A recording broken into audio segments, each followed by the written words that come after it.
Hi, welcome back. My name is Gretchen and we've been talking about things that you might want to know before you become a foster parent. So now you've decided you want to be a foster parent, and let's say you haven't signed your contract just yet. So when you go to sign your contract with your state agency or private agency, whichever one you decide to go with, you do have the ability to say there are behaviors I'm comfortable with and there are behaviors I'm not comfortable with. For the sake of YouTube, we have to stay within their community guidelines, so I can't get into a lot of those negative behaviors, but we're going to put some up on the screen for you so you know what behaviors I might be talking about. When you decide on those negative behaviors, let your facilitator know what those negative behaviors are. I will tell you that they don't always give you a heads up. Sometimes they don't know some of the behaviors the child has exhibited because sometimes the child gets bounced around, somebody didn't put it in a report. There are just different reasons why your facilitator may not have all the information. Unfortunately, there are also times when the facilitator does not put down the information they do have. That did happen to us. We had put down some behaviors we weren't comfortable with in our home. Down the road, after it was too late, we found out that one of the behaviors we weren't comfortable with, this child had exhibited those behaviors before he came to our home. And then while he was in our home, one of our other foster children, who was younger than him and quite a bit smaller than him, fell victim to him. Had the facilitators been honest with us from the start, this child wouldn't have been in our home. And because he was, and because this younger child fell victim, my husband and I then felt like we had let the younger child down. And in a way, we'd also let the older child down. Because had we known about those behaviors, he wouldn't have been in our home, and then this situation would not have happened. He did leave our home that day. The two boys never saw each other again, and we tried our best to pick up the pieces and move on, which meant therapy now had to take a new direction. There was a lot of things we had to do. But in the end, we were able to separate the two boys. Normally, if you do have a child in your home, and for whatever reason you decide, sometimes personalities just don't fit, we're human. So if you decide this child no longer is a fit for our family, we're not helping this child isn't benefiting from being here, and you decide that it just may be time for this child to be with another family, you do have the ability to ask that the child be moved. Here where we are with the organization we were with, they prefer it be 2 weeks notice and in writing that gives them time to find the child a suitable home, and because it's always better to have a little bit of time to find the right home rather than rush into it and find out in the end it was the wrong home. But in this situation where this had occurred between these two boys, we didn't have to do that, and we wouldn't have done that even if they had insisted. We wouldn't have done that. Now, I did have to stand strong. The facilitator came to me and said, you need to find somewhere for that child to go. That's not my job. That is your job as the facilitator. So know that there are situations that may arise and you will have to stand strong. I know we talk about a lot of negative things in these videos, but I have found that facilitators, they want to give you the rosy picture. This child is perfect, it's wonderful, everything is fine, they're going to be cute and cuddly, they're going to be grateful that they're in your home now.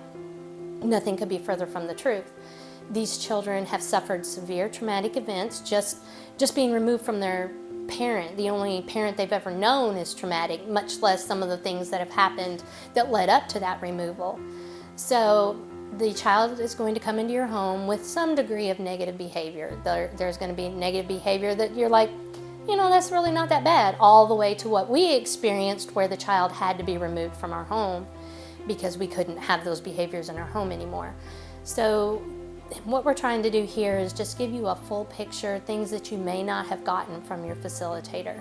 And remember, we talked about the form that comes with that child before, preferably 72 hours before the child. Obviously, in an emergency situation, that's not going to happen, but it should at the very least come with the child.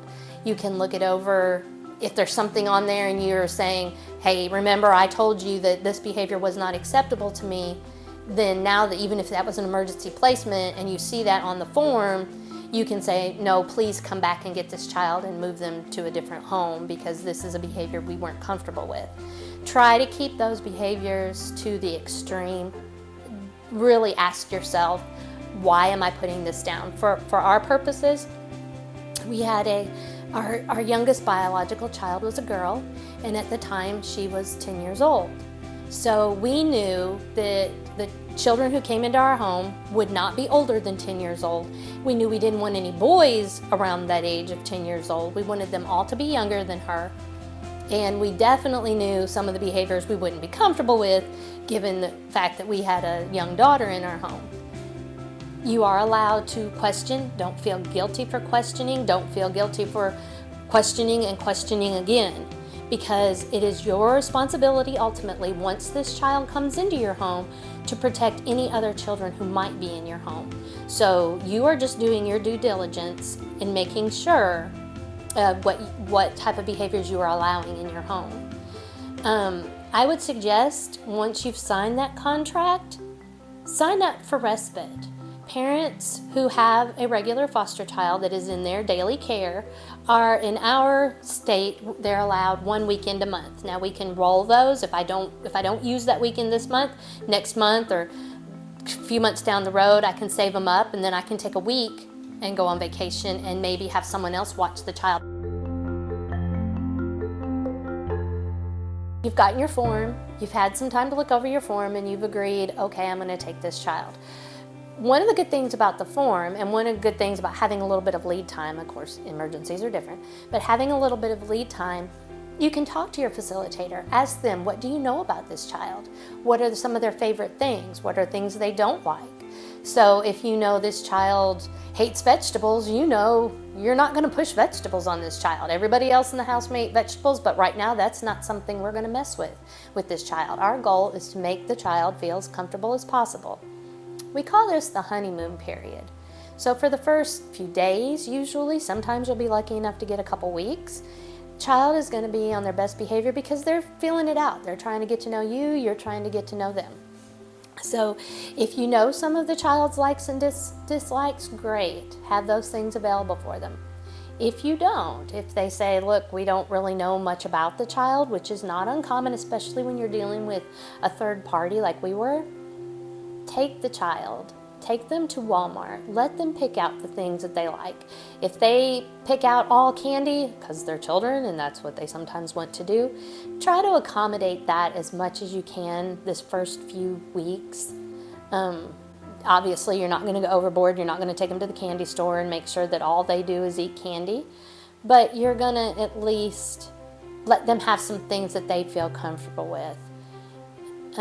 If they only want to eat hamburgers every day, all day, in the beginning, let them eat hamburgers every day, all day, if that's what they're comfortable with. Don't try to push your house rules. There's some house rules that you can't let go, but for the most part, try to decide, what can I let go? What can I do to make this child feel as comfortable as possible in my home? Sometimes nighttime is going to be the hardest time for them. If they feel comfortable sleeping in the floor, let them sleep in the floor. If they feel comfortable, if it's a sibling set and they feel comfortable in the same bed, but society says boys and girls don't sleep in the same bed, that's probably all they know. So don't push some of those issues right off the bat. Ease into that. Talk to their therapist. All of these children should have a therapist already. Do know that you have some say in their therapist. If they have a set therapist that they've been going to, obviously you don't want to rock that boat. Talk to the therapist. The therapist should be telling you, you don't want to go in and ask the therapist, well, tell me everything little Johnny said. But you do want to make sure that you have a good working relationship with that therapist so that you can go to that therapist and say, tell me some of the things I need to do to make this child's life easier. And the therapist will willingly share those things with you.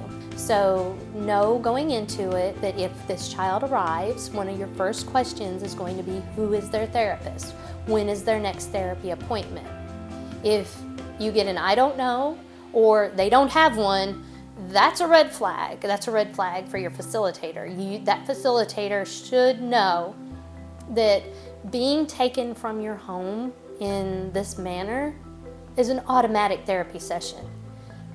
So if they haven't been to therapy, you need to hit the ground running, find a therapist, reach out to other foster parents, ask them who they use for their children, ask them, what do you like and dislike maybe about that therapist, do your homework, because now that facilitator is no longer the primary caretaker for that child, you are. So you need to make sure that you have a good therapist on hand for that child. And if the therapist isn't good in your mind, then you fight to get that child a better therapist. And that is your right as their foster parent.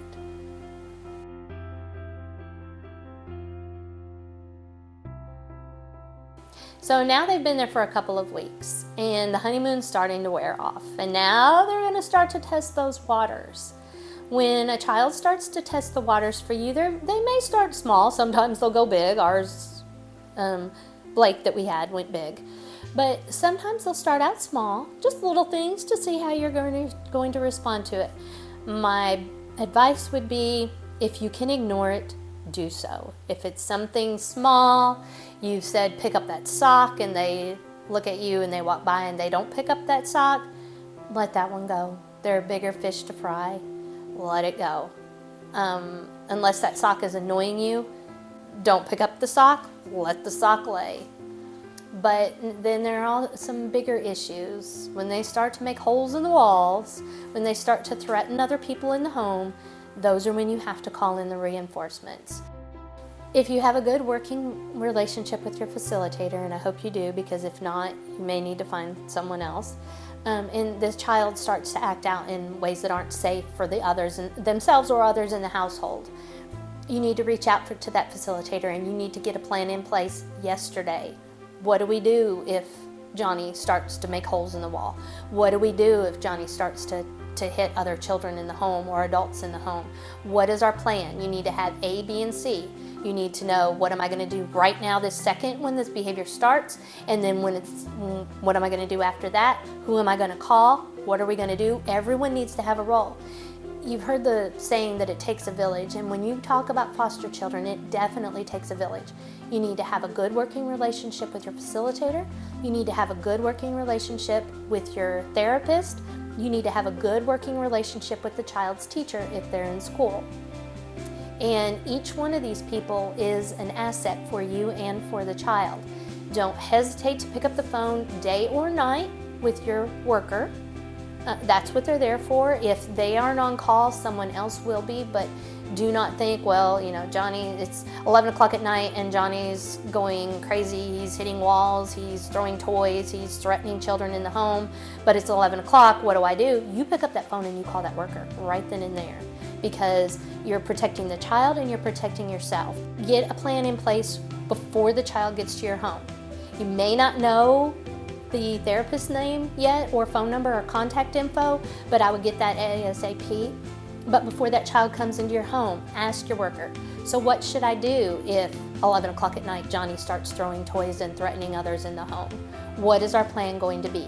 It's best to have all of that worked out and not need it than to need it and not have it. You have a child in your home who maybe isn't like little Johnny. They don't throw things, they don't threaten other people in the home, your honeymoon period is past, but you are noticing some behaviors that aren't acceptable. The last thing you want to do is walk in puffed up and say, I am the parent in this house, you will listen to me, you will do what I said. That's not going to get you anywhere. The best thing you can do with these children is positive reinforcement. I am more of an old school parent. I had heard about positive reinforcement, but as our children were growing up, that wasn't really a thing. So when we became foster parents, I had to learn to really wrap my head around positive reinforcement. I will warn you, these children are very smart. Blake learned, hey, I can do A, B, and C, and I get to pick out of the treasure box. He would know what was in that treasure box, and if there wasn't anything in that treasure box he wanted, he just wouldn't do the behaviors that we were asking for. So they're very smart. But positive reinforcement is really going to be your best friend in this. If little Johnny wants to go outside and play, but they haven't finished their homework, your biological child, you may say, I'm sorry, you aren't going outside to play until your homework is finished. With a child that comes into your home through foster care, you may want to say, I see that you have 10 problems left in math to do. So how about we do 3 problems, you go outside for 5 minutes and shoot some hoops, come back in, we'll do 3 more problems. Or one of the best things you might do in this situation, go outside with them. Take that math book outside with them. Write the math problem on the driveway or the sidewalk or the street, wherever, in sidewalk chalk. Work shooting hoops or jumping rope or whatever it is that they like to do. Work that into the math problem. And then they're doing their homework and they don't even realize they're doing their homework. Great, you now know that 3 plus 3 is 6. Let's write that down on our paper. You really have to be creative and think outside of the box. Things that worked for your biological children, should you have any, probably aren't going to work for these children. They've just been through too much. Normally, as children, we didn't go through the things these children have gone through. Our children haven't gone through the things these children have gone through. So coming in as a foster parent, you a lot of times are not aware, because a lot of the facilitators don't make you aware of these things, mostly because they're afraid that if they lay it all out on the line, it's going to scare you off and you're not going to become a foster parent. My way of thinking in that is that if that scares you off, you probably shouldn't have been a foster parent to begin with. So let's lay it all out on the line, let you have all of the information, and from there you can make an informed decision. But know that as long as you're in it for good, as long as your heart is in the right place, and as long as you are consistently reaching out for help and recognizing that you don't know it all, you're probably going to be okay.